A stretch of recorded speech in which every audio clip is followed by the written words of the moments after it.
like a out of body experience about what we had to do in order to support him to where he is today. So he's still here.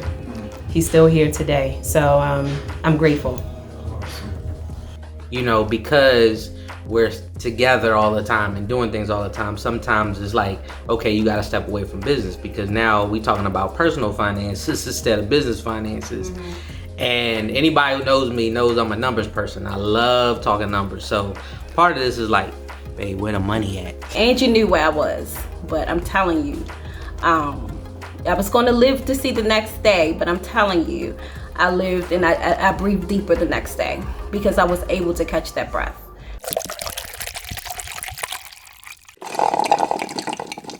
All right, are you ready? I'm ready. So, can you tell me about a specific challenging time with M.O.T.M that you had to overcome? There's so many. There's so many.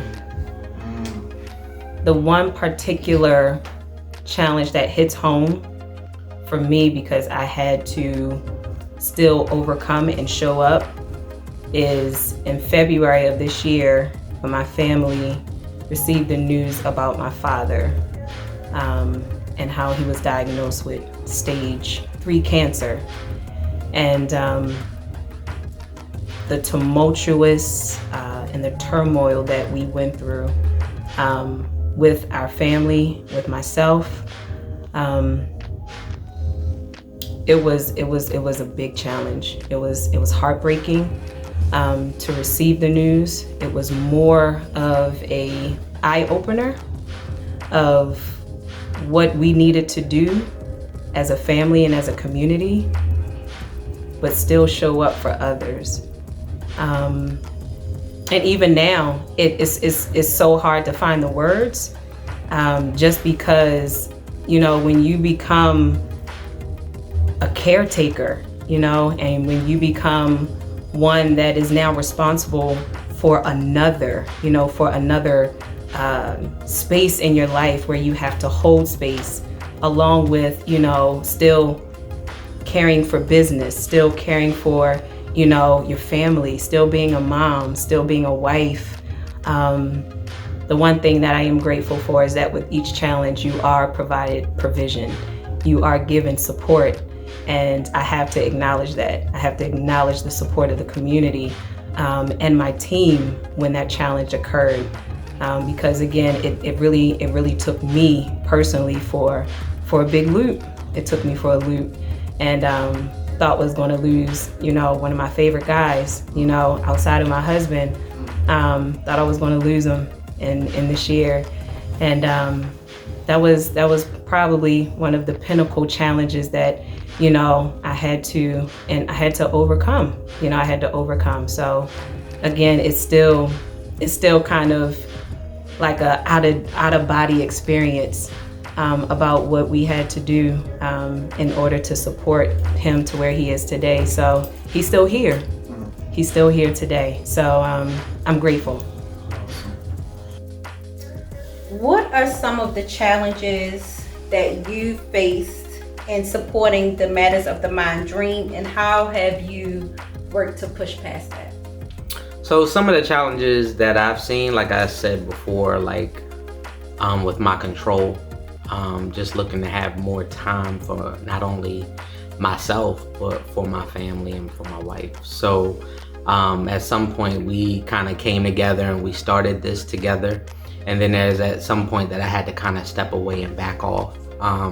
So that was a challenge for me because I wanted to continue to support my wife 100%, but I couldn't be all in because I had so much going on personally. And then we had to, you know, talk about it and to agree and then come to an understanding of really like, you know, where I could fit. You know, we oftentimes talk about how husband and wives work together, but you got to know your lane. You got to know where to operate, how to operate, what's the best that's going to take the business to the next level. And part of that was me stepping back and saying, you know, babe, I want to support you 100%, but I couldn't. So we had to have that deep conversation of what could I do and what I couldn't do. you know. So like I said, again, just seeing that growth.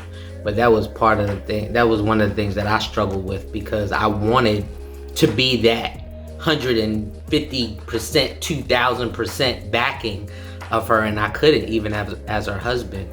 But me playing my role actually catapulted the business, because she became stronger in her role, and she got a support team that could be that 2000%, because I kind of stepped away from not taking that time trying to do what got done.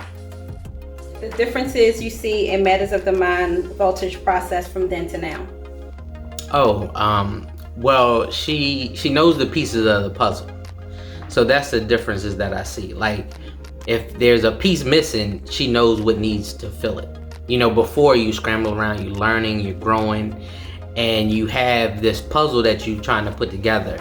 But once you put it together, when a piece is missing, you know what you need to replace it. So I've seen that growth for her to know, you know, like, this is what I need. And then also knowing, hey, there's other parts to the puzzle to make this a bigger puzzle, you know. So I need a bigger piece, or another piece that's going to take control of the board to take this business to another level. So that's something that I saw. The other thing, again, between, you know, husband and wife, it's, you know, it's giving that person, you know, Cynthia said it, room to breathe, you know, because we're together all the time and doing things all the time. Sometimes it's like, okay, you got to step away from business, because now we talking about personal finances instead of business finances. And anybody who knows me knows I'm a numbers person. I love talking numbers. So part of this is like, hey, where the money at? Where the money that's coming into this business? Like, I need to know how to monetize Matters of the Mind Vaultage. Like, where's the money? So I'm like, you know, and, you know, part of it is the vision and kingdom work. Right.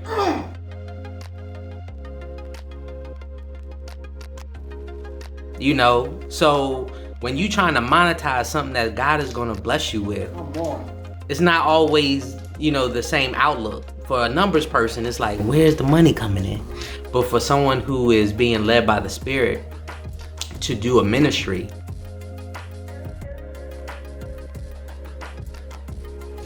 it's a different outlook, it's a different aspect. So, you know, that's something that I learned. But then as a husband, you got to step away and let her breathe, let her thrive in her position, you know, because really the therapeutic side, you know, I support in and I could do and I assist, but I use her growth even in my workplace. Like, there's my coworkers say that you're so easy to talk to, and you know, you bring a different outlook to me and my whole life, you know, and it's just through what I've learned, you know, through her business and in marriage. So those are the things that I've kind of taken away from Vaultage this year as it grew and as I see it grow.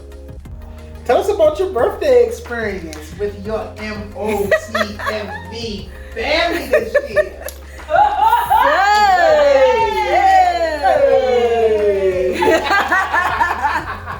First of all, I didn't know it was going to be what it was. Okay, let me back up.